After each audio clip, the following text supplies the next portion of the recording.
So today I thought I'd do a video taking you through a day in the life of me applying to jobs. And if you've never seen me before, I'm a trained actor, I have an agent and I go up for acting work, but also alongside acting, you also need to have that kind of second career and other work as well. I hope through this video we can motivate each other, and also I think it's just nice to be able to see someone else's job application process. I find that always quite comforting, like if I finish a contract or I finish a job at the same time as lots of other people, talking about the job application process and the job search is always quite reassuring. And please do also subscribe, because if I get to 1,000 subscribers and also I've had 4,000 watch hours in the last year, then this turns into a job and I am able to monetize this. So if you want to help me out, please do subscribe. And now what I'm going to do is I signed up to a website called Mandy. I paid for a year membership last May, I think. So I'm going to look through that website and look at all of the different castings,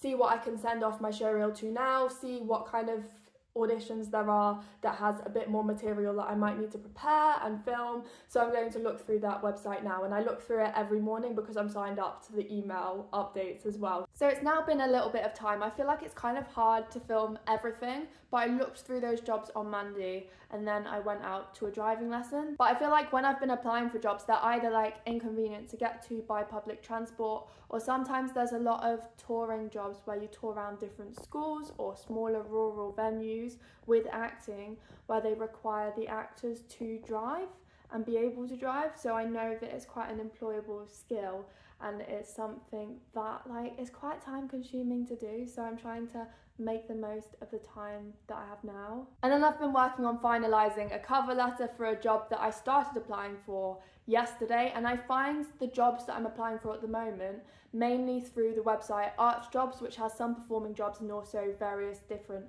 admin jobs and jobs in all sorts of different areas, I guess.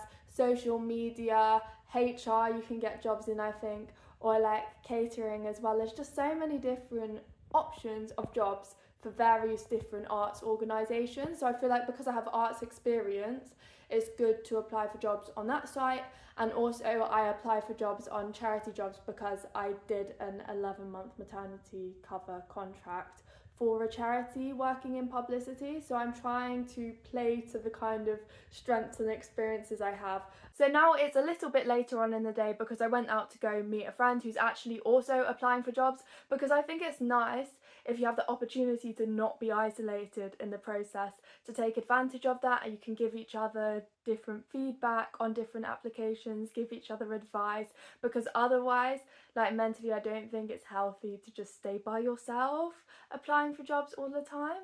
But I've sent off the job application that I was working on earlier, and now I have two different formatted job application processes because they're not a CV and cover letter, they are an application form. So I've gone to get the application form up on the laptop because I made a big mistake, one application form situation, because I got feedback of why I didn't get a job, and they wanted longer answers in their answer box than I'd given them, because I think they were expecting really long answers and I'd given them a couple paragraphs, and that's why I didn't get the job.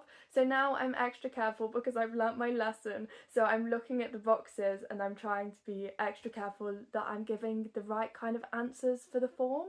But I think that also applies to CVs and cover letters, make sure they're the right length, because I've seen example CVs where it's 6 pages and that is too much. I think generally people want a CV to be a page, one side, and people want this cover letter to also be 1 page as well. So I try to make sure it's always within that and it's always easy to read, because they don't always have a lot of time to be looking through these things. But I've been working on my answers for these two forms for these two different jobs, so I'm hoping that hopefully tonight I will be able to send both of these off and also start work on another cover letter for something else, because I like to sometimes the night before finishing off an application, I like to start the application then, because I think sometimes when it's a big amount of writing or preparation or cover letter to do, you can get a bit of writer's block, or I do anyway. So sometimes I like to start it the day before and then I have a cover letter that I can just finish off and send in the following morning, so I can start my day off well, I guess,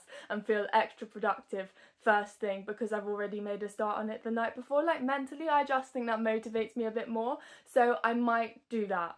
So I've switched off and I've finished for the day, but after all of that chat about making sure you're fitting the box on the application form in the right way, I actually did have an issue with that because I prepared my answer in a separate document and then I went to copy and paste it and I didn't realise that there was actually like a cut-off point when you're filling the box where it doesn't allow you to type in anymore. So then I had to go back and re-edit my answer, but that's fine. That's something that happens, and I guess that's something I could have thought about and could have been aware of, something to keep in mind next time. And I thought we could have a little bit of a chat about job applications moving forward, because I think sometimes it's difficult to navigate what kind of jobs to apply for, where to look, and sometimes it's good to evaluate the process.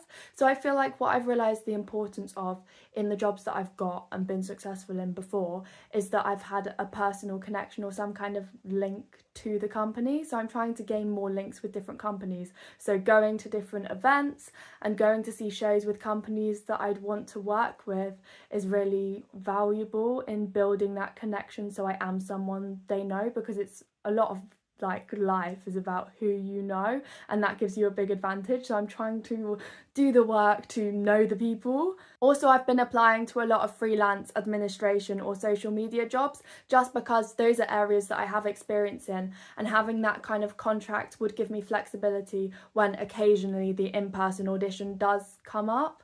And I feel like I've worked in the arts sector and the charity sector a lot, so I feel like doing that kind of role within those kind of organisations would be something that I'm looking to do. But I'm also looking at various different options. I'm open to lots of different jobs, and I'm also considering, would it be beneficial for me to train in a job or take some kind of process in order to have some kind of career progression, I guess, for me in another role alongside the acting. So non-acting wise, I'm trying to just keep myself open to lots of different options available to me, because I have to keep reminding myself that I'm actually only 21 and there's no real need to panic, and there are so many options available to me.